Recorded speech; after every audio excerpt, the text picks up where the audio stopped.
Aloha Friday, everybody. Welcome. It's been a couple of weeks, I'd say about 3 weeks since we last saw each other, and I am excited for the guest we're going to have tonight, La'Quita Monley. She is on her way, so we'll give her some time, but welcome, everybody. Welcome. And I'm going to let La'Quita in right into the hot seat. Folks, we're going to have a great discussion tonight concerning being a military spouse, being an entrepreneur, leadership, and whatever comes our way. We're going to be talking about that tonight. I'm so happy to have La'Quita with me to discuss this. Folks, so glad to be back on air. It's been about a 3-week little respite there, but I'm happy to be back. La'Quita, thank you for being with me tonight on Aloha Friday Live. Thank you so much for having me. I'm excited to be here. I was just, letting everybody know I had to take aloha from Dallas, Texas. Nice to have you, Adina. I appreciate you being with us tonight. But I was sharing, it's been about 3 weeks since I was on the air with Aloha Friday Live.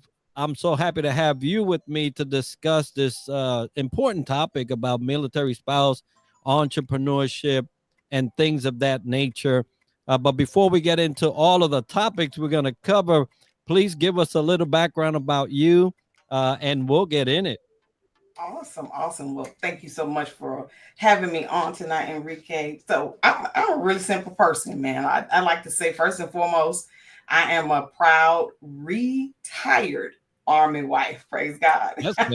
Mother of 5 adult children, grandmother of 6 amazing little people. And those things right there are what bring the most value to my life. Yes, I love entrepreneurship. I would say it's part of my life's blood. It makes me thrive, right? And in my entrepreneurship journey, not only have I been an active real estate investor, I'm also a certified speaker, coach, trainer, facilitator. Now I've been certified through the John Maxwell team. I'm a podcast host, Amazon best-selling author, and right now got a new project coming out, and I will be adding to that list, right? I'll be adding to that list, award-winning TV producer with the Zanja TV network. So got a couple of things going on there, but hey, they all come together. Hey, I want to take some time. Gilberto, he's coming in from Fort Meade. Thank you for being with us tonight. Appreciate you being with us. Hua to you and the entire Army family. I am Navy, but hey, I know how to speak some Army because I'm actually from the purple side of the sea in joint services. So I appreciate my Army folks. What a background and what a catapult to take you forward in entrepreneurship. You mentioned JMT, and for all those listening and don't have that type of acronym in your list, as John Maxwell trained, right? JMT. Yes. How did you get involved with that? So when I was looking at, how to make an easy transition into the speaking and coaching industry, major part of my background is I'm a minister.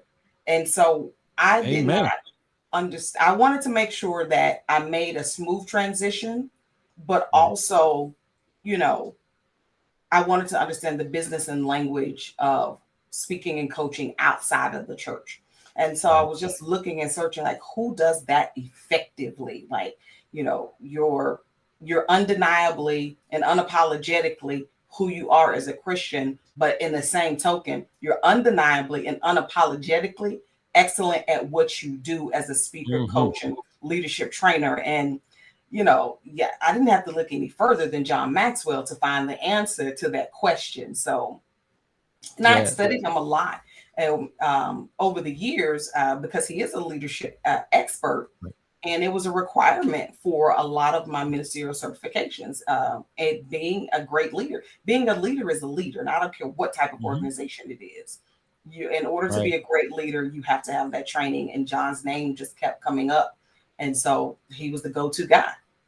Yeah, I share that, and it's funny that you mentioned a ministry because I did not divulge this when we spoke earlier. We were trying to figure out where to land each other's face, whether it's your show or mine.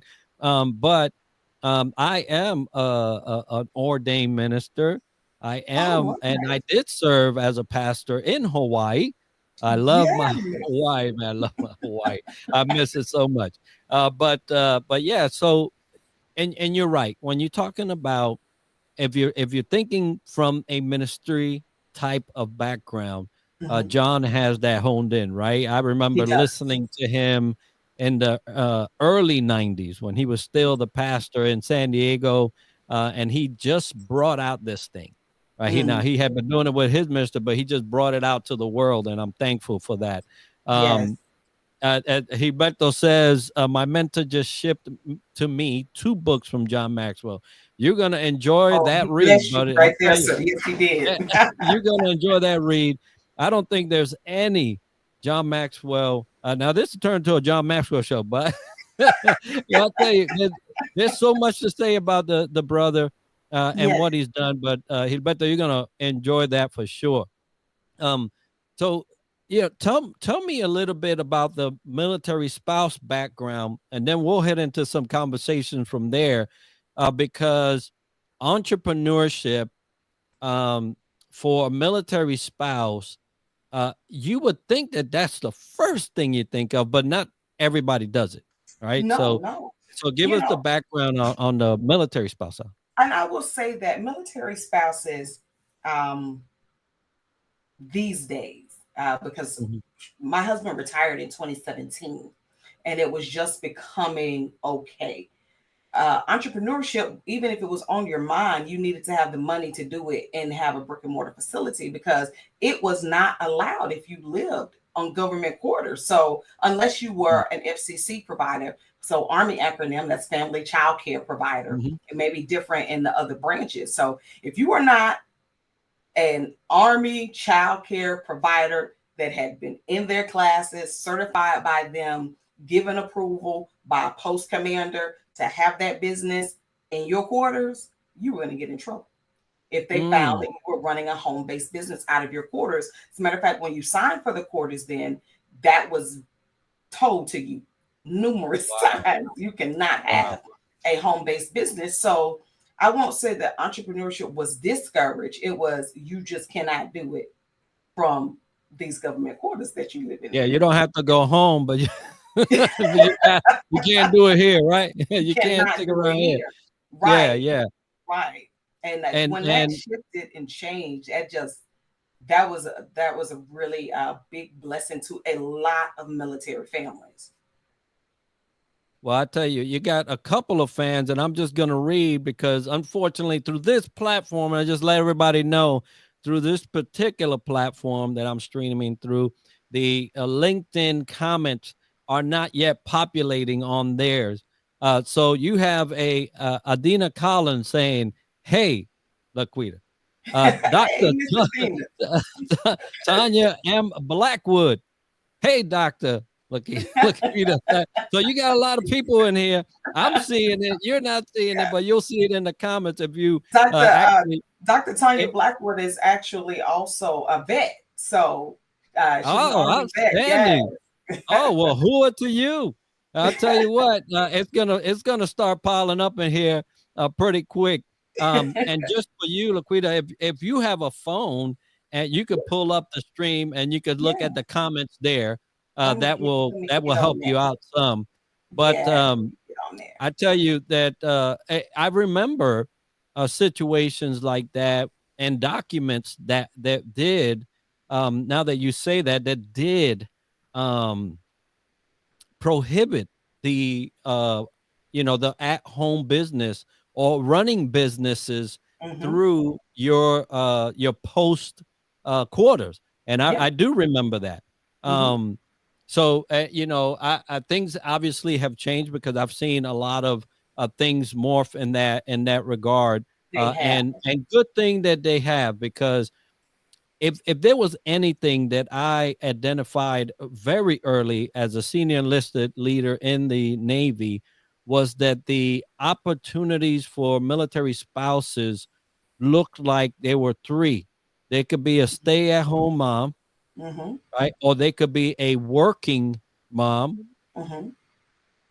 or they could wait, Yep. right? That and But that's it. it wasn't that much. It wasn't that much, and saying that even that option to being a working mom, um, that was a hard thing to do. So, Mm. like my husband came into the military in the early '90s, so that was back, when we were frequently informed that we had not been issued, so we were not a Mm, priority.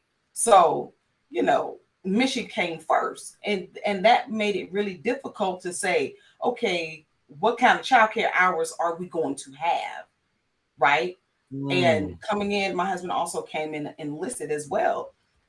Depending on the spouse's educational background and skill set, right. she or he, if the service member was the wife, depending on the spouse's educational background and skill set, we may not have been able to jump right into a career that paid Mm, enough to pay for daycare. And I'll take it even further. At that time, yes, there were rules about you could not run a business in government quarters, but it was also really hard for lower enlisted to get government quarters in the beginning. So when you got oh them, yeah. you were definitely trying to hold on to them. They were not easy to come by. So you weren't going to break the rules. And then getting the job where you had to go off post. Did you have two vehicles? Did you have two good working vehicles? Hmm. And did you have a space at the CDC that would go by your income, or were you Right. forced to go out and look on the economy for space, which still was expensive? Because I don't know why this misnomer follows us wherever we go, that people think military people make a lot of money. Mm. They don't. But then you're Yeah. charged these insane amounts for childcare, and you're looking at that thing and like, I'm just working for the gas to get there and the That's right. childcare bill. So That's right. I was in a position where I was a housewife, unhappy housewife, because I wanted to work, but it really didn't make financial sense for me to work. Right. So we Yeah. did. And you mentioned something early on in this, when you started this part of the conversation. I remember vividly when a senior enlisted leader came to me. At this time, I had some family issue, and the first thing that he told me, and I think we've had this a small conversation before. He said that wife was not issued to you. Yeah. It did Yeah. not come in your sea bag, because we had sea bags. Uh, it didn't come in your sea bag, and I was like, "What?" Yeah. And I'm like, "Ain't you married?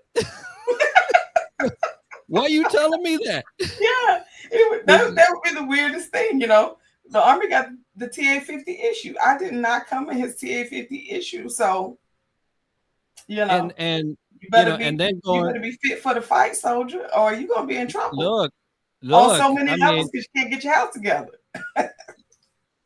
it was amazing that person would even say that. But there is a mentality, and I'll tell you that there's a mentality in service Mm-hmm. that, although there are many programs, and because of times have changed, and some people made some ruckus Mm-hmm. around some other issues, and now you can do some things, but it came Mm-hmm. through a lot of pain of a lot Yes, of it did. people, Yes, it did. um because they got overlooked and overshadowed, uh and sometimes they were downgraded Mm-hmm. because they did not fit what the initial contract was between, let's say, me, the service member, and the Mm-hmm. government. Mm-hmm. they see the family as an addendum, Yeah, right? an This optional is addendum you can this strike is through. exactly right. Yes. You may not be able to. When I came in, I was also early 90s. I came in 89 November, to be exact. And so we were in the same in the service at the same time, your husband Yeah. and I. My husband came in 92. He was Yeah, just so a little bit yeah, behind. I was on my second tour right there. But but I remember that when I got my orders because and this is how the school program, if you are the honor graduate, typically they let you choose your next set of orders. Mm, So there's an incentive to work hard to get that top grade in your school. right, And right. so um this brother right here did not come on at the top. I'll tell you that right now. I was nowhere near the top. I think I was the last one. But because I was single and the guy that got the top of the class was married, he got shipped off to a carrier because the first duty station on the list was Hawaii.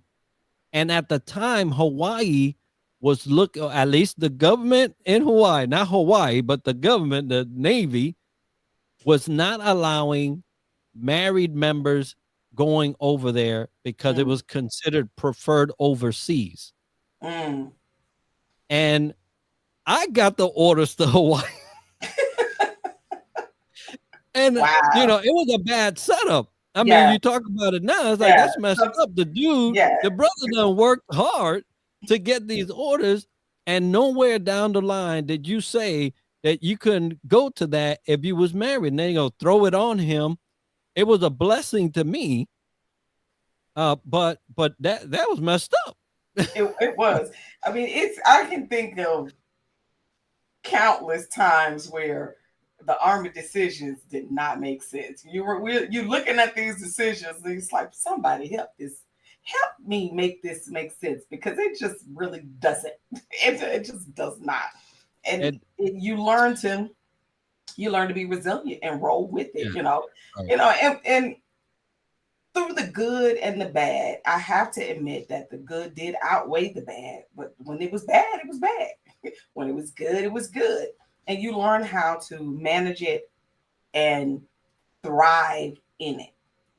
As a spouse, what I would tell, and I still do tell other spouses, I was having a conversation just today with a spouse who is, her husband is on orders to go to Germany. I love Germany. Mm, Absolutely. I Would go go right back now. in a heartbeat. Okay. Let's be very clear. In a heartbeat. But it's because my family made the best out of the situation where we were Mm, going, where we lived at in Germany. We were stationed in Grafenwehr in Bavaria. Small installation. Everybody else, if I say K Town, Kaiserslautern, um, Wiesbaden, eyes light up because, oh yeah, that's good. Those are the bigger duty stations, more things to do. You say Bill said Cohenfield's Grafenberg, people go to apologize and like, I'm so sorry for you. No, no. We had an amazing time. 5 years. Every time, bless the Lord, my children, our stair steps. So every time somebody got ready to graduate, we could put in that extension paperwork. No, I can't go nowhere. I can't go nowhere. I can't go nowhere. We were there. When it was time for the youngest, like, boy, I wish you were older. But it's what you make of it. And that's the right. conversation that I had with her today. It is definitely what you make of it. Every duty station. If you don't have to look for the negative, it will find you. Oh yeah, It will find you. it'll be You don't there. look for it. It meets you at the airport when you get off the plane. It's there. But if you look for the good, and I was very intentional about that. I wanted to look for and to do every single thing that we could do as a family and individually that I could do in that time period that we were given. And so our time there wasn't bad. And We had no intention on it being bad. and that's the thing. It's your mindset. What you are expecting is what you're gonna get. It will come to you. Like you said, right? All the bad. Humboldt says, "I still have not made it to Germany. My wife still wanted to for those orders, Call brother, somebody and get your brother, wife to Germany. take her over there. I'm gonna Yes. tell you that. Look, there's just something about overseas duty, and I'll tell you, you can pick, and if you expect the worst, it will be there. It will. There's It so will. many people that have gone to Hawaii. Now I spent 13 years of my life on Hawaii, on Oahu, on and in various duty stations and bases. And I would go just like you said, in a heartbeat. In a You tell heartbeat. me I got paperwork that's taking me, I'll leave all of this right here and go over Yeah. there. I will. In a, in a So, heartbeat. uh, but there are some people that get stationed at Schofield Barracks, and they can't stand it. Yeah. They can't stand. They need, and you're not gonna get to family for about 5 hours, right? Because that you gotta take a plane, but it's 5 hours, the Yeah. most, all the way to the East Coast. 11. 11. Okay, you I know mean, here's the thing. Why are you flying 5 hours to the family? Just bring them. It is a vacation destination. that's Okay. right. It is. That's And what we told our family when we were stationed in Europe. When we first were stationed in Europe in 2010. When we found out we had those orders, I went and bought globes. I went and bought bigger maps than what we had, and I gave my kids little pens, little sticky pens, and highlighters. mhm. You guys tell me where you want to go. Now, of course, the children at that age, the youngest was in the second grade, the oldest was in the ninth grade at that time when we got those orders. So, of course, the ninth grader, we had just, really ruined his life because he just found the love of his life. So he thought, every ninth grader does. I promise you, you'll find a new love when we get there. It's okay. So That's you right. have to make them a part of it. My daughter was really into the Cheetah Girls. The Cheetah Girls was really big at this time. So she wanted to go to Barcelona. Guess what? So did her mother. So let's put a pin It's in for the Barcelona, pen in Spain, it. baby. We're gonna put a pin in Barcelona, Spain. Looking at, having that conversation with the boys. What is it that you want to do? What is it that you've seen and studied in school that you saying, okay, now we're gonna live there. Let's have an opportunity to visit and see it. And so we made it as fun as we could for them. And that's what we endeavored to do when we got there. Mhm. We got there in January 2010. So when school was out in May, um, we had already made some connections through ministry. My daughter was a praise dancer. So I spent time looking for other dance schools and other churches that had that type of dance with it, made a connection. Our family vacation that year, we packed up our Tahoe, drove down to Dover to the port, put the car on the ferried across the English Channel into France, into Calais, France, and drove to Almere, Netherlands, because my daughter was having a dance recital. And she had been a part of this dance troupe, and we'd already been to several places throughout the UK. Your overseas assignment is really what you make of it. You cannot allow fear to keep you stuck. There was no Mm. way, that it's always meaningful to me for a lot of different reasons, because Ben was fresh out of Fort Hood rapid deployment. He had Mm. been to Iraq more times than I had fingers. So this was our our second opportunity to have a family vacation in 7 years. It was only our second opportunity to do that. So it was really meaningful to us. When we drove that car, Enrique, off of the ferry, I've been a navigator for years. He goes, babe, check the signs to make sure that we're going in the right direction, because the TomTom was telling us where to go. And I looked over, kids were resting because it was the wee hours of the night. And we just had to chuckle because it was in French and I do not speak French. And it was like, wow, we're having this amazing adventure. Adventure for sure. Adventure. Yeah. Yep. Your overseas assignment, you can't change work. You cannot change the people at work, but Right. you Right. only work with them for that block of time. Mm-hmm. What you do when you are not at work, it'll change the assignment. It'll change how you Oh, feel yeah. about that assignment. And that's what we had to learn. Yeah, Because that's a great mindset. Now I want to take a break, and there's Lachelle Atkins. oh, America's Supermom.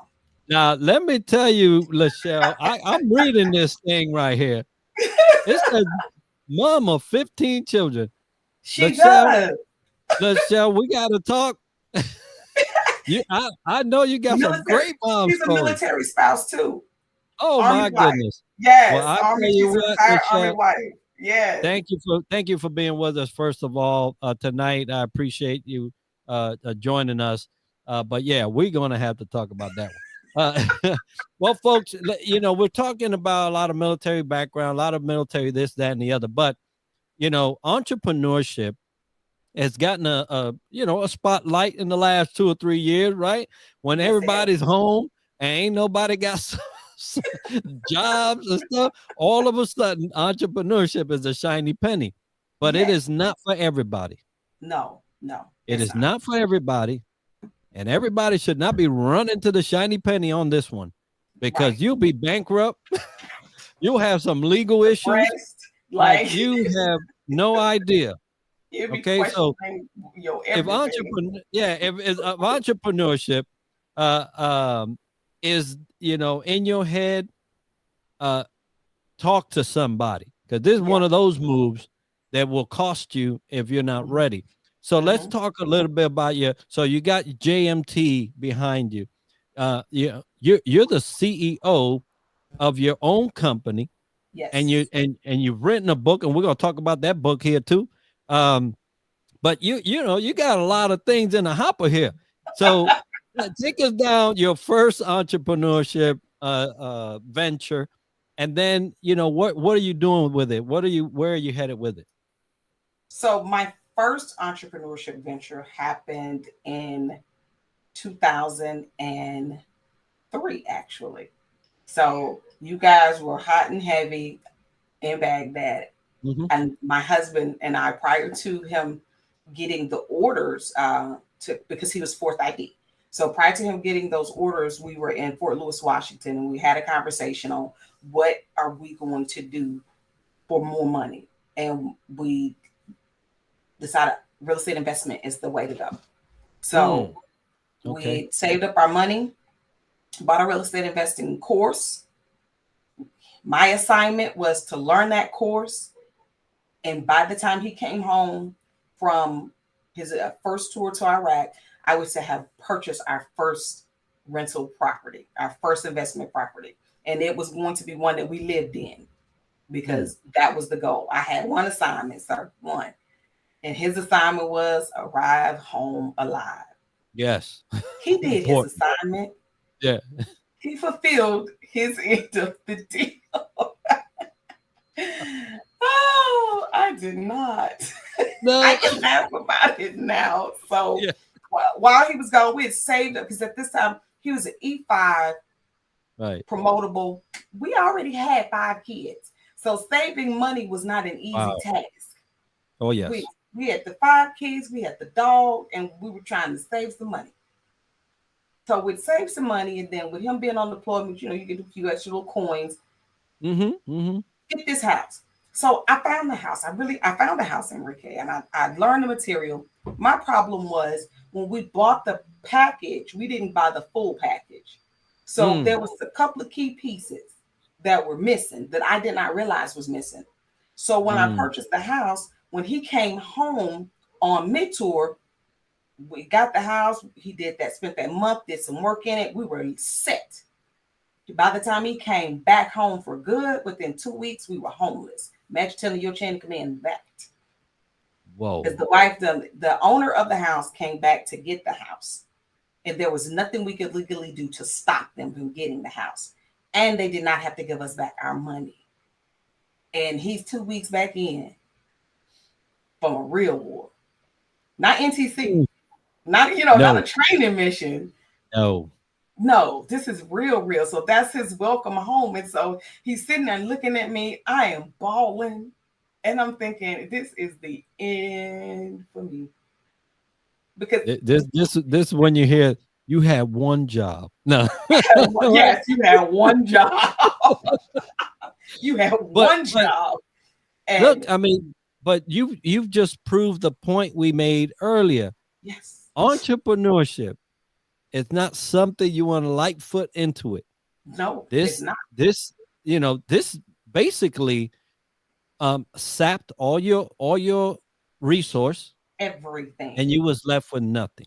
Everything. We were Amazing. left with nothing. So, he's the NCOIC of his shop, and he's S2, he's Intel. So, how are we going to explain this? You can't explain that. There's You gonna don't be go jokes back. for days. Come Right? on. Now, now Right, supply people, I'm not making fun of you, but he was at the supply clerk. He wasn't the mechanic, right? right.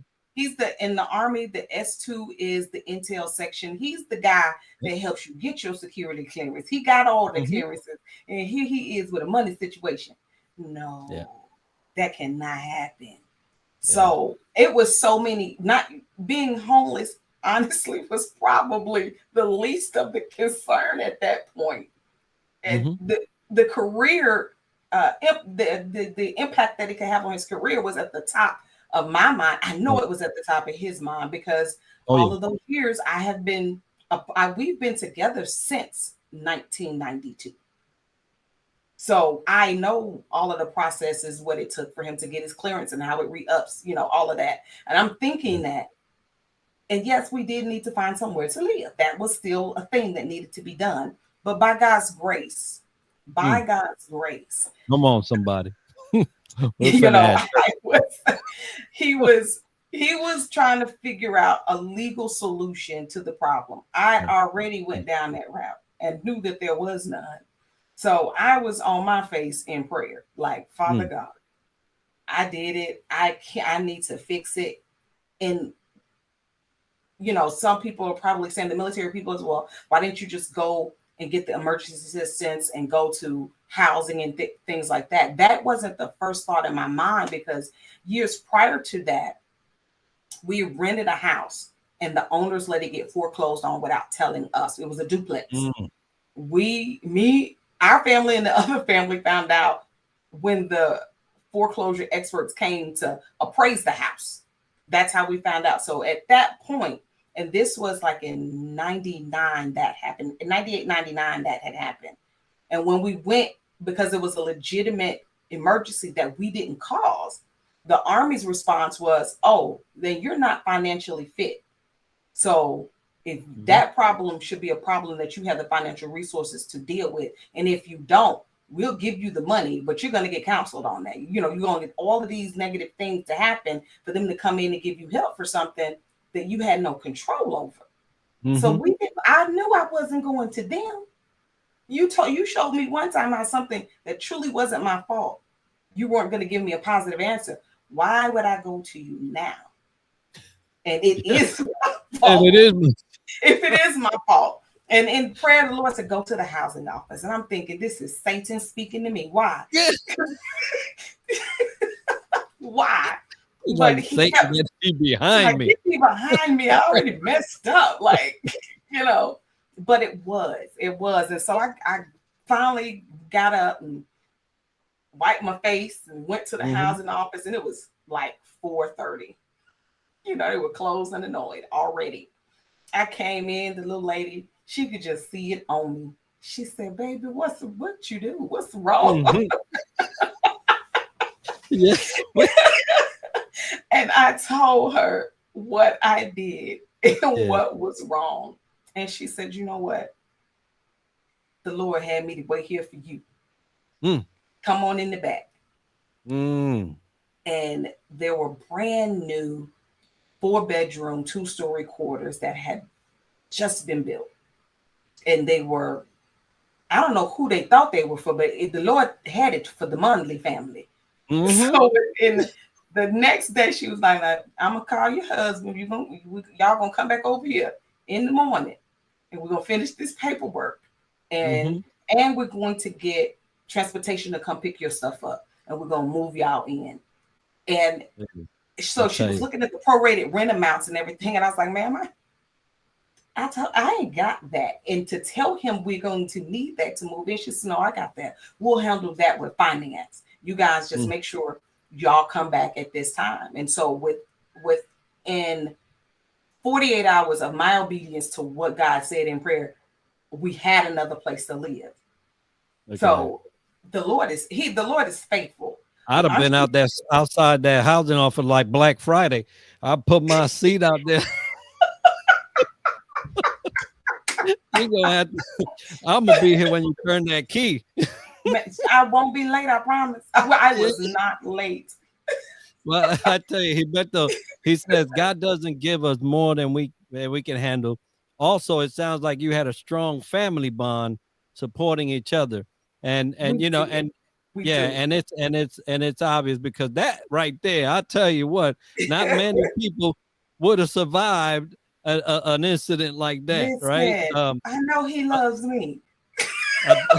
Dina says favor, and she's like, listen. Well, I tell you, when we talk about our background, the faith that is required. And a lot of military families go through similar things. Mm-hmm. And I'll tell you, we may have a system that is there to support, but it doesn't support everyone. No, I'll tell you right now. Yeah. Some of the systems, because there are some people in charge of the systems. Yes. Depending on the flavor of the person in charge of that system, it depends on whether you'll get something or you won't. Absolutely. And that's the unfortunate part of having a human intervention in a program that is actually created to help. And thankfully, very true. Thankfully, God has people everywhere. He does. And just like the enemy's got people, God's got people. Yes. And just imagine, had you said no, I ain't going to no housing. Woo, Lord. My Lord. But you did. But you said yes. I said yes. It reminds me of a song that I love, sung by Shekinah Glory. And it's just yes. Yes. Look, I tell you, I just said that, my hair stood up. So, because that song, come on now. Yeah, that song that'll get you and dare you to say no, right? Right? So you take this leap, of faith. With, I tell you, for folks listening, entrepreneurship is a huge leap of faith. I had a conversation with a gentleman today, and he says, "Hey, what do you suggest? How should I be positioned to go on ahead and do this thing full time?" And I said, you better stick that job out. that full-time employment, you better stick that thing out till you can produce 2 times or 3 what you got going on right now. Because great wisdom. You do not see all that is involved in a W-2. Yeah. It's just like people in the military don't see. And you mentioned, hey, some people think we rich. Well, because they see the package. And they don't see how much we got to work for that package. For sure. It don't balance out. Hey, I remember I was like, hey, I work 9 to 5. They were like, no, what? You no, you work 24/7. 24/7, 365. Don't, 365. Yeah. And for those of y'all that don't know, I was deployed 18-hour days work. Yes. They let you sleep the rest. They ain't asked about you eating or nothing. They let you sleep because you got to be back. And then Sunday, on the Lord's Day, they grace you with an extra hour. Well, let me tell you, you're so used to not sleeping that you lose that hour. You're up. So you may see the They see the totality benefits of package, but they don't right. understand the cost of that. Oh And yeah. there's a really big cost to that, right? I tell people all the time, if we average out what, and I don't care what your rank is, if you average out the hours that you work per day, you're contracted, because you contracted them 24 hours. But even if Mm-hmm. you put it down to 12 or 14-hour days, because that's really the standard day, not the 9 to 5. I mean, you may, you know, it may be first formation might be at 9 a.m. formation, and then 5 o'clock at the end of the day formation. That might be it. But the hours that you were there before, when you had to get Mm-hmm. up at 4 o'clock so you could be at work by Yep. 6 a.m. formation for PT, and then come back home, change, and go back. By the time you do all of that, and any meetings and whatever that was taking place after 5 o'clock, because just because you went to formation did not mean your day was over. That's at least a 12-hour day on most people's part. You factor that out. Most service members make minimum wage or less than, Mm-hmm. Yeah. minimum wage. Yeah. So Yeah. it's I didn't see. I did not. Now I'll tell you. Um, even in the not so great conditions, right? Because they went. My very first housing was cinder block. Cinder block. Your wall was that cinder block. yes, it didn't I get don't. did it. I don't. You better I not have slip not on that ever. floor and fall down. I have never ever lived in another house like that because when I lived in a real house, it had walls, Yes.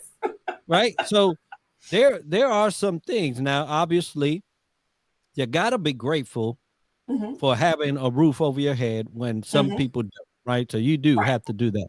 Right. And albeit as little as they may have given to that lowly E2 with Mm-hmm. with a family, it was something that some others did not have Did not have it all. on the Mm-hmm. island, right? On Mm-hmm. because I went to Oahu, and so I had more than some people that had lived there all their life, right? So, um, but when we're talking about entrepreneurship, we're talking about cost, we're talking about totality of package, Mm-hmm. so you have to be wise. Mm-hmm. What did you learn from that first entrepreneur strike, a strike, right? Because they want to Yeah, strike out. it was a It was strike. a strike.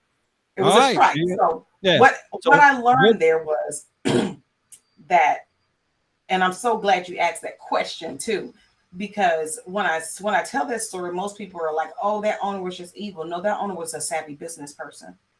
I bear mm, no grudge against that owner. That owner mm, did their due diligence. I did mm. not do mine. There go that word, due diligence. I'm gonna write that down. in that in learning and learning how to do whatever it is you're doing as an entrepreneur, it requires research, it requires due diligence, and most of all, it requires patience. And I did Mm. not exercise the due diligence nor the patience, which is how I Oh got boy. myself in that problem. Because if Mm. I would have exercised the due diligence, even though I did not have enough money to afford the rest of the course, a little bit more due diligence and speaking with other real estate professionals, I would have been told, hey, LaQuita, you need to make sure that this owner signs, or you need to create these documents, Mm-hmm. sign it, go down to the courthouse and execute a warranty deed. That way the house is yours. And Mm. then they can't take it back from you without foreclosing on it. And they have to have a reason to foreclose on it. Right. Right. It has to be significant mispayments and all of the things it takes to Oh get your yeah. house foreclosed on. Whereas in a rental situation, they can take back any time.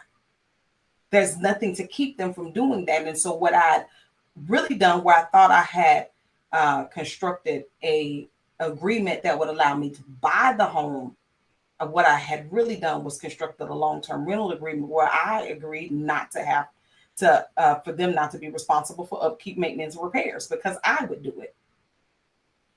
Having that would have taken just time, not additional money, just Right. time due diligence. And the other thing is also a part of my due diligence. And again, I wouldn't have had to invest any more money, just more time to find out that I needed to have X amount of dollars in the reserve based on the value of the property. Is that so important? Because if I would have had that in the reserve, even though they came back to get it, I still would have had money to go out and go get another property or move into another house. I still would have been mad about losing house A, but I would have at least had the money required to go to house B. I didn't do that. That was not on that owner to teach that to me in this process. Right. That owner was simply being a savvy business person who wanted to come back and collect on their property. Why? Because they could. A year had been done. That was a lease. That was a lease. You basically you framed the whole situation. Yeah. Even on document. Yeah. Framed it up, tied it with a bow. I was the best tenant ever. I came in with plenty of money and left them with plenty of money. Okay. I tell you, agree with that. Yes. And I thank God for my husband. He encouraged me a lot to not get stuck in that place, to get up and try it again. This is a dream that I wanted that we have together, because we were in this together. He just given me this assignment and entrusted me to fulfill that assignment while he was out serving his country, serving our country. So he's doing his part. I need to be doing my part. And so we did do it again. He encouraged me. We expanded our network of professionals so that we could learn. And so we lost that property in 2004. Single family home. It was roughly about 1,500 square feet. By the time we had recouped in finances, my little heart and emotions had recouped and everything. We get to 2008 and we close on our first multifamily property. So what the enemy meant for bad, the Lord definitely used it and worked it together for my good. I learned so many things in that. It was a valuable lesson. I paid for it. We usually learn best when we pay money for stuff. So that was my skin in the game. Now you say 2008, and in my head I'm like, whoa, that's another spot in the timeline of time. Yes, that probably wasn't the best time to buy. But how did that work out for you? Oh, it worked out excellently. So it's real estate. Acquiring real estate is like stocks. You buy it in the dips. Because what is going up got to come down. So right now, stuff was up and crazy, and now it's coming down to semi-normal. Eventually, for it to self-correct, it's going to crash, and then it's going to come up again.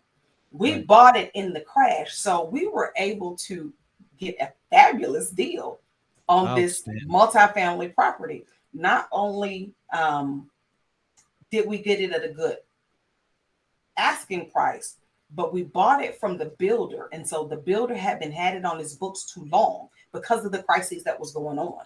Right. We had it on the books. So he had 4 tenants in that were paying rent. So it's already cash flowing. He said, hey, to sweeten the deal, I'll give it to you at what you offered, and I'll pay your mortgage for you for 4 months. And you still get to collect all the rent that's coming in. I said, Jesus, won't he do it? Won't he do it? So it didn't matter to me at that time that people, what a fear factor was saying about buying real estate. Oh, I bought that in the black. What? I bought that in the black. And it was gonna stay there. Yes, I mean, why say no? Now, let me tell you. There is nothing. There is nothing our God can't do. I'll tell you, that was amazing. He replaced everything that the enemy thought he took. He replaced everything that the enemy thought he took. All it took was our obedience. I tell you, you say due diligence. There is a part on the legal side that you must, if you're thinking entrepreneurship, you better that word should flow right out your mouth anytime, any place. But there is a due diligence on the spiritual side, Yes, on the sir. faith side, that you also must execute. Yes. You know how you gonna get savvy on what God can do? Come Read on now. about it. Read Yes. about it. He'll Yes. tell you. I can do. I Absolutely. did it here. I'll do it there. Matter of fact, Yes. I didn't do this. This is all new. They ain't had buildings like this back then, right? So this is Yes. all new. But Yes. the due diligence on the faith side, which I want to talk about here now, Yes. as we're coming, in the last 10 minutes here, it requires you an investment, Mm. right? Faith requires from you an investment. That Yes, it does. investment is time. You spoke about time. I didn't take the time to do Mm. this. I didn't take the time to read and draft that document the way it should have been. And a lot of people are expecting 2008 results without Mm. the time. Come on now. That's a Oh, word right oh there. boy, this That's a word right there, sir. That's a this whole word right there, sir. Come on now. That's a whole word. so that woo, boy, don't get me started. Come on now. Yeah, so you invest that time, because I love what you said. Even in the midst of some bad news like that, you got face down, right? Yeah. Now it doesn't have to be that you see that bad come to you before you face down. The victory is the face down before the occurrence, That's the victory. right? That's the And victory. so you Adina said, let that marinate. Come on now. Yes, you got to chew on that. I mean, tell me that was the whole word. You got to chew on that. So that face down investment allows this 2008 event to happen. God unfolded on y'all, and it's growing good. You guys have now undoubtedly learned from your missteps, and Yes. now you're working together, right? Because by this time you guys are working together. You have Yes. your spouse support. And I'll tell you, for all the folks listening and that have a military background, do not despise or do not cheat your military spouse from the support that you have to give them, because there is a lot that we take advantage, or we basically we don't cover because we think it's covered. Mm-hmm. Your support of your military spouse is not covered, and it's never going to be covered by no program, institution, chain of command, authority, only by you. Yes. And so for those men and women that are active duty and doing God's business in one area, do not forsake your spouse and the support they need. Because I tell you what, when I went out to the field or when I went out to deployment, there was never a question in my mind whether my wife is handling her business. Not once. I was never, ever thinking about, is my wife doing what she said she would do? Yes. Matter of fact, I never asked her to do anything. She just took care of it. That, right? and see, that right there, that's another conversation we can have on 2-3 levels, because I love that you said that. And I wrote about that in a chapter in my book. I talk about my first fail as an entrepreneur with that real estate transaction. And I talk about it because in my mind, it was all on me. As my husband was encouraging me, and the events were unfolding to him, not that he wasn't angry, he was angry, but he did something that shook me and I couldn't understand it. At the time, it was a long time before I could. But what he said to me was, he owned that problem, that was that failure was on him. And I couldn't, at that time, I was really young in Christ and really trying to learn what it meant to be covered. Amen. And so that's what he was saying. He was like, yes, we agreed, and that was your assignment to do that. But as the head, as your husband, it was my responsibility to at least take part in it, to do Mm. something about it, to be that extra set of eyes, to cover you, to perhaps maybe we would not have been in this situation. So where, yeah, my actions or inactions may be in it, but he assumed responsibility for it, and it shook me for a while. And that's the point. He assumed that responsibility, and that's the point which he used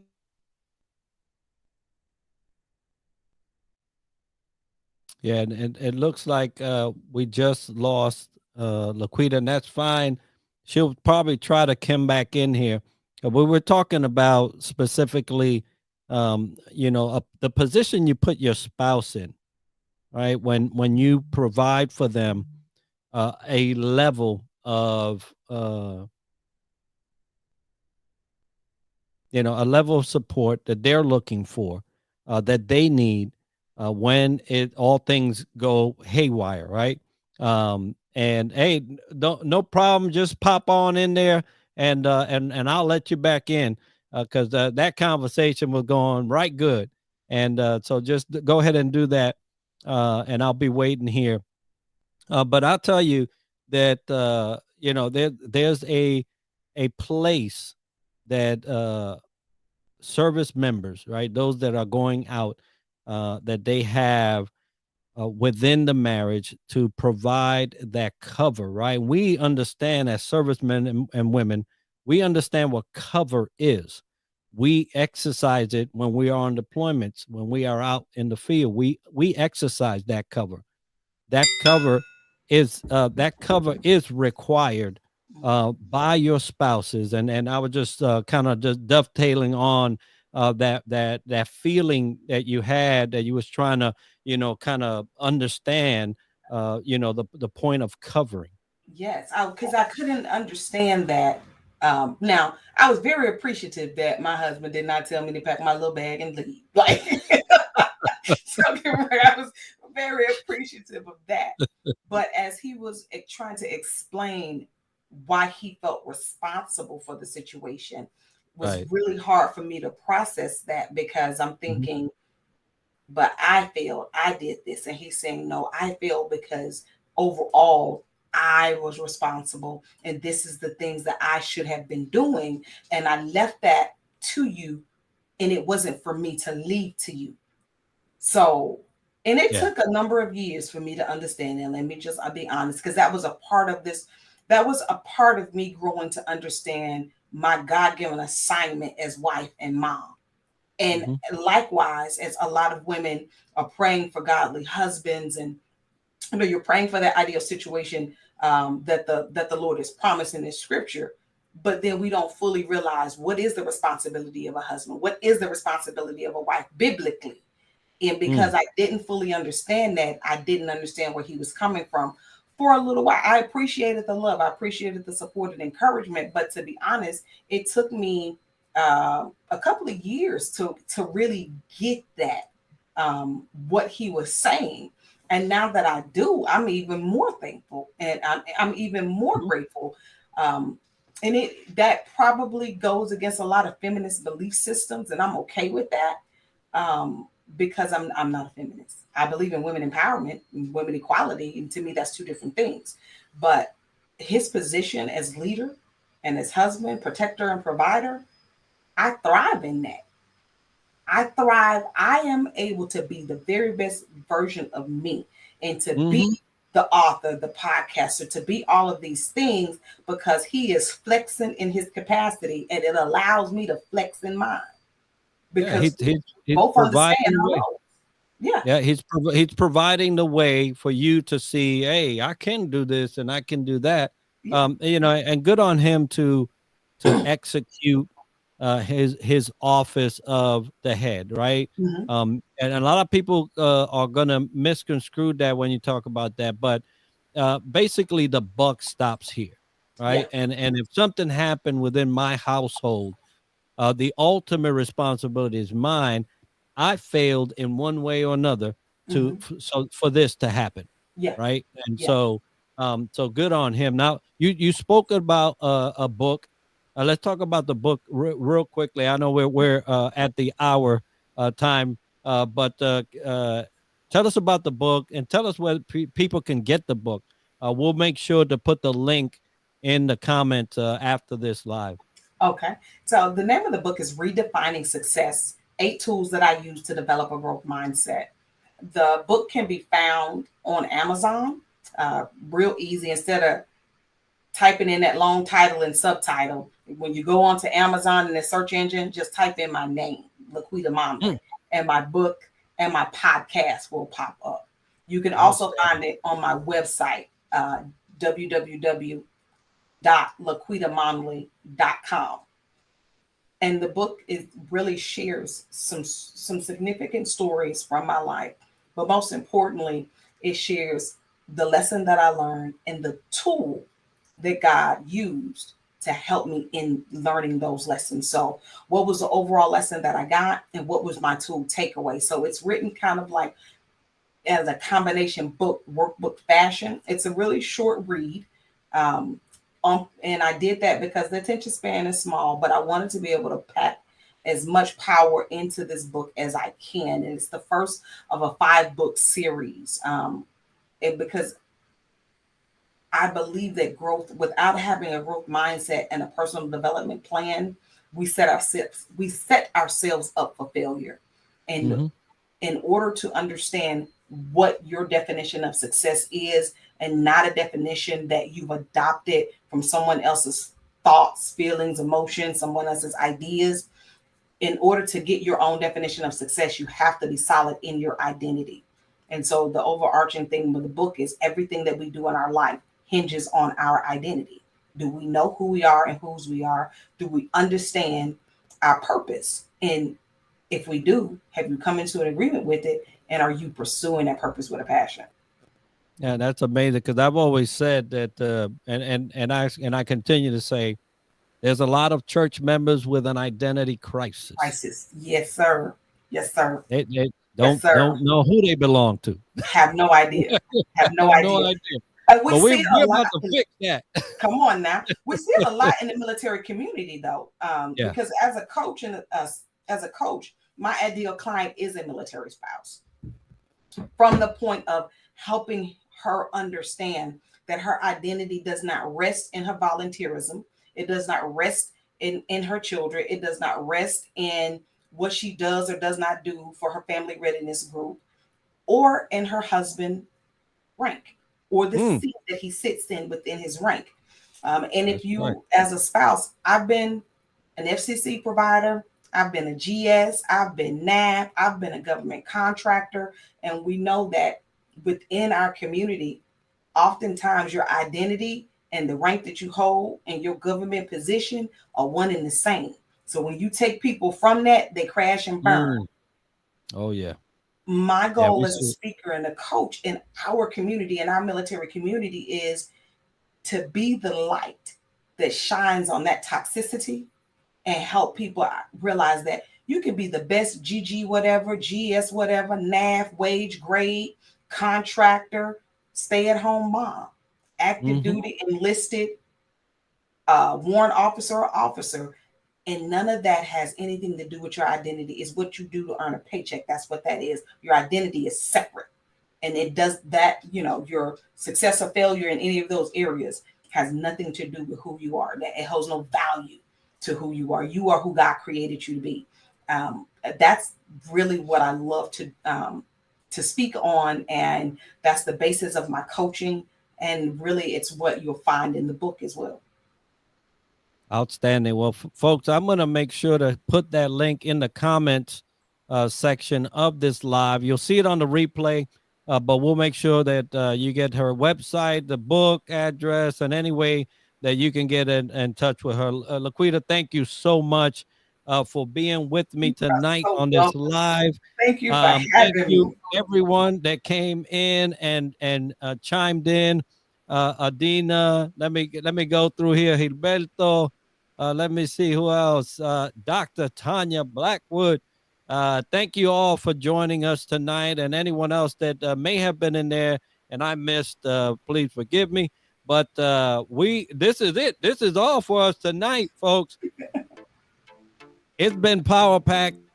A lot of things that we could have unfolded for hours, folks. But I'll be sure to get her back in here and we can dive into some of that.